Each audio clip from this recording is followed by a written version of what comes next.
Moi. Mä oon Dave.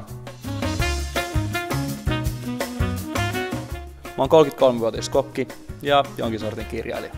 Mä ennen nauroin ihmisille, jotka sanoi, että sä voit olla ihan mitä vaan sä haluat. No, mut sit se tapahtui mulle. Mä voin työt pankissa kokkailua. Ja elämä maistuu. Mä vielä rakastan painaa hommia. Nyt vaan mun työ tekee mut ja mun ympäristön paremmaksi.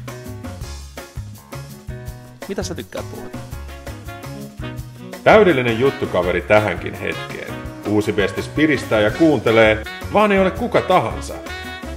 Lataa Freudish iPadille. Kokeile live-videochattia ilmaiseksi.